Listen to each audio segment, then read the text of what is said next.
on.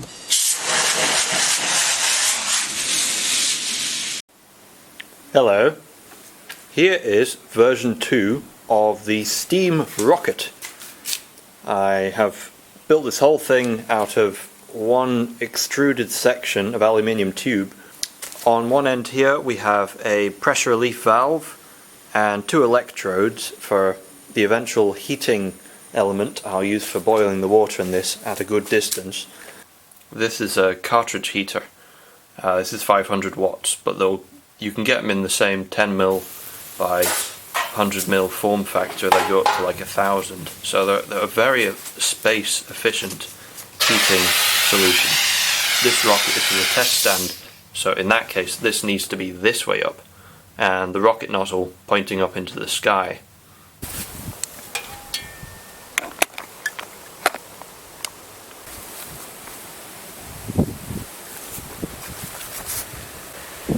I've made some improvements to this setup. We now have a piezoelectric pressure sensor which can measure up to 10 bar, the same pressure the pressure relief for the cylinder goes. Now the data from that runs into an Arduino down here, that's a Nano, and then we have 3 values set into it to set off those 3 LEDs. When we reach 1 bar, the green goes off. When it's 5 bar, the blue goes off. And finally 8 bar for the red one. Unlike before, I can read what value these LEDs are from very, very far away. Whilst before, you don't want to be coming up to essentially a pipe bomb at maximum pressure.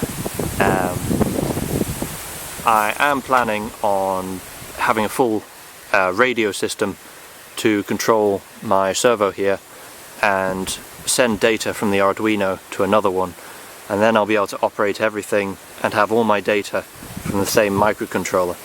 But currently the programming and figuring that out would take a few days to get sorted, so for now we're running off a model aircraft receiver there to run the servo, and the Arduino's just running those LEDs. Built to fail. Oh, there we go, red LED. That's 8 bar. Let's leave it cooking a little bit longer.